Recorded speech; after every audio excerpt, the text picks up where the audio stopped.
Welcome to the Up Level Love podcast. I'm your host, Ashley J.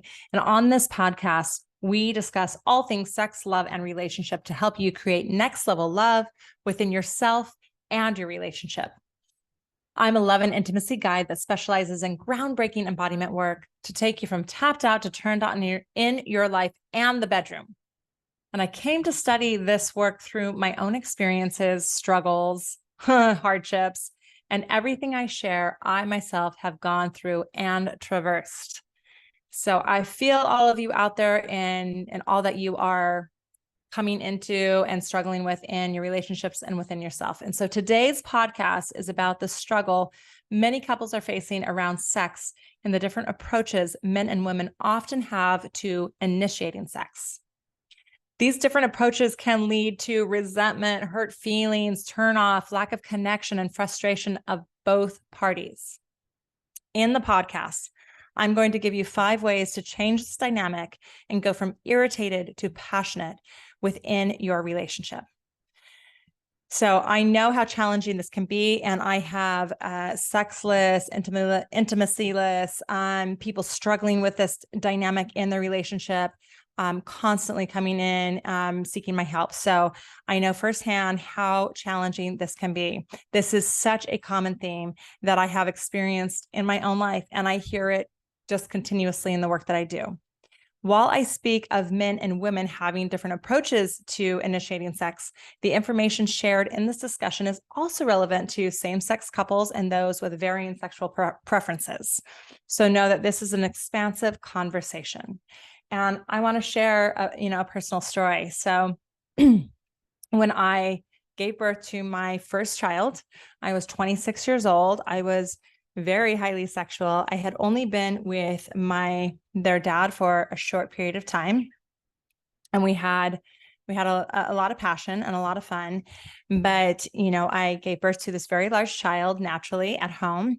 And it was a very intense few weeks leading that after that birth. And here I was sitting here just ripped open from a 9-pound, 10-ounce baby, trying to heal myself, trying to take care of her, sleep deprived, all the things. And at one point, my husband came to me standing over the bed while I was nursing her with a heart on going, "So can we have sex yet?" And I remember taking a deep breath and just feeling so deflated by where I was and how was I going to navigate sex now in my life.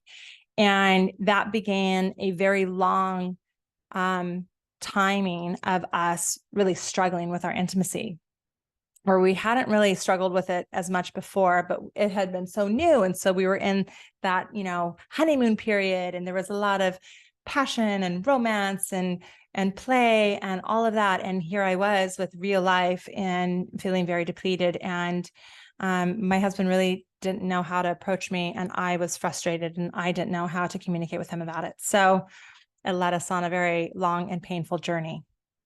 So here I want to discuss this because I think it's so incredibly important that we realize, what is getting us into these positions, the struggle, and the impact that it's having on both of the parties in this. It's a really tough position to be either the one who's feeling turned off by their partner and not wanting it, or the person who's wanting it and trying to initiate it and feel rejected.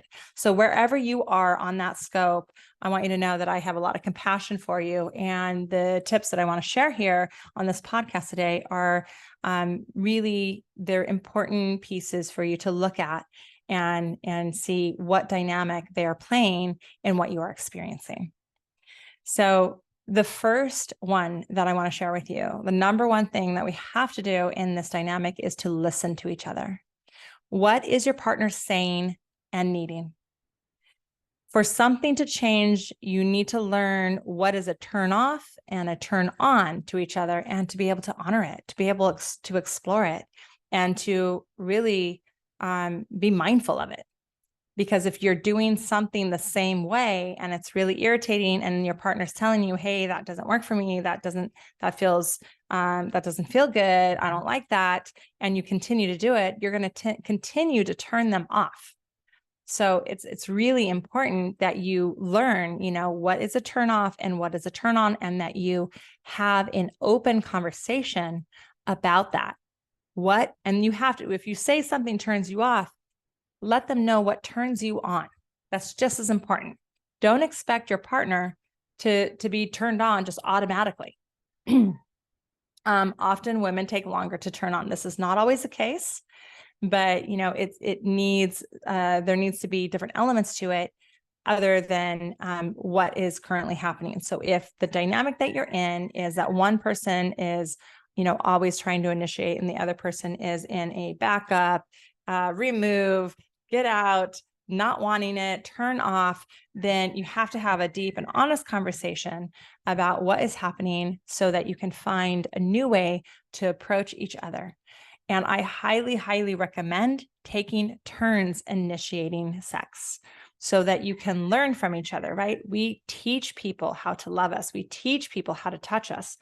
We need to show each other. And so to take turns in sharing that initiation into intimacy, into sex, is a great way to find the turn on within yourself and to bring it to your partner in a way that you enjoy to be met, and to also listen to how they want to be met.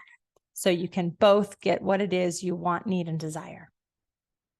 Okay, the second one is you have to grow your emotional maturity. This is so important. And I'm going to be really blunt here. Acting like a child will most likely turn off your partner. You got to grow up. Don't make your wife your mother. She won't want to fuck you. Don't pout, get needy, make crude comments. If you are frustrated, have a mature conversation about what you are both experiencing and how you can find solutions to meet each other and have your needs met. This is so crucial. And I hear this across the board in so many relationships. This neediness, this like immaturity, this pouting, he's frustrated. But also being aware that how you speak to your partner has an impact on them as well. If you're the one that's not enjoying how they're approaching you. So there has to be an emotional maturity that is gained by both parties so that you are able to approach each other from a place of understanding, compassion, and finding a way, like problem solving, finding a way so that you can be adults in this situation and that you don't turn into this very common dynamic of having, of being each other's children. Okay, being each other's like the parent and the child. This is a very common dynamic in couples that kills intimacy, kills passion, and kills sex. And there are way too many sexless marriages out there. So you do not want this to happen to you. Have to grow your emotional maturity. Learn. Do not pout, go. You got to grow up. Okay. And if you are doing these things, it's a call to action to grow up. Okay. Your wife or husband putting up with this or partner putting up with this is really debilitating to the relationship. Okay. The third one is to date each other. Don't get so comfortable that you stop putting an effort into connection and sex. In the beginning, we make things special and important. Now, I'm not saying you have to do that every time, but to keep the spark alive, you need to date each other. You need to make an extra effort, do things that feel good for each other. And this is out of the bedroom as well as initiating. So date each other, instead of just going, can we do it now? Or, it's time, let's go upstairs. Really be in this place of how do I connect with my partner? How do I show her or him how much, how attracted I am and am turned on? How do I bring them and call them and play with them into this inner dance of connection, turn on, and sex? So date each other, make it special, make it meaningful. Grow your awareness of how to do this. Grow the possibilities of what is possible in approaching each other. This can be a lot of fun. Continue to date each other, even if you've been married for 30, 40, 50 years. Date each other. It's important, okay? And call each other lover. Call each other your lover, okay? Be in the energy of lovership. There's so much intensity in our lives. There's so many details that we're trying to take care of all the time. All of that kills passion. It can kill our desire. So when you come from a place of dating each other, you make it special, you make it important, and you bring a little magic into that spark of passion. Okay, the next one goes along with this. Number 4 is to break the repetitive patterns. This is one of the biggest complaints I see with couples around sex, is that it's just habitual. It gets habitual, meaning that you're having sex in the same place at the same time of day, usually. You're touching each other the same ways, and you're kind of in this pattern, whatever it might be for you. Break the repetitive patterns. Explore each other in a new way. Find ways to connect and interact and be playful with each other, so that you aren't stuck in this repetitive pattern of relating. Getting habitual kills passion. Okay. It kills the turn on.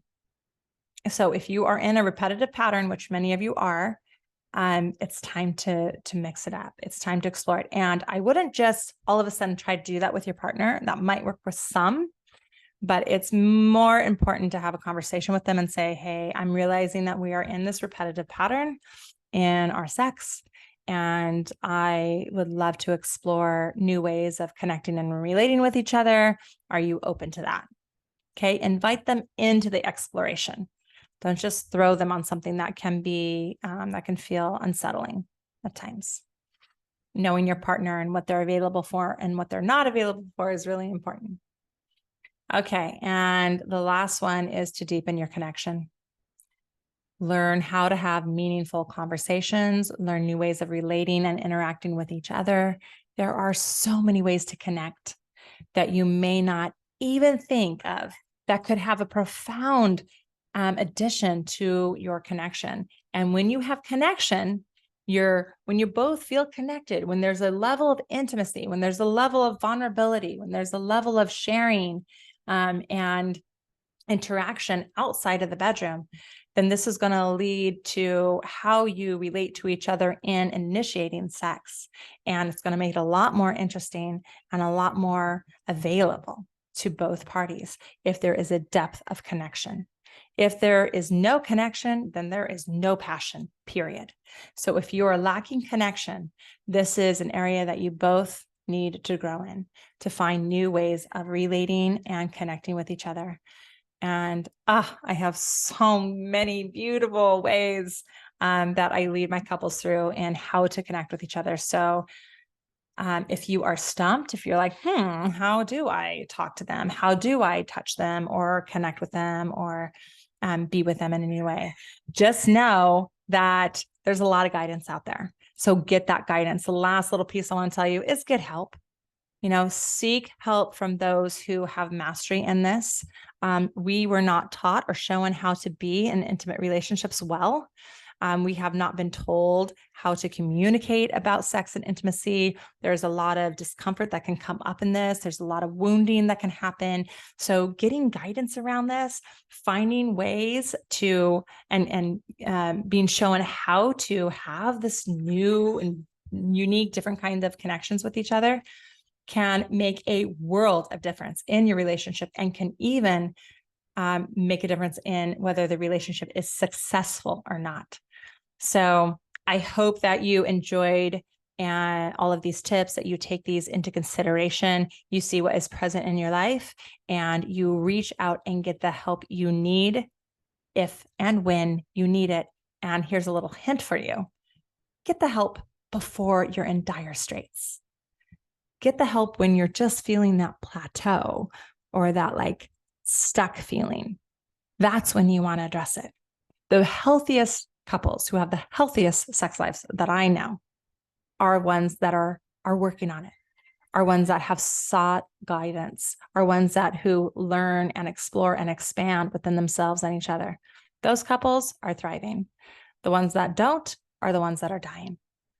So thank you for being here on this podcast of Up Level Love. I look forward to bringing you a new session very soon. Until then, see you later.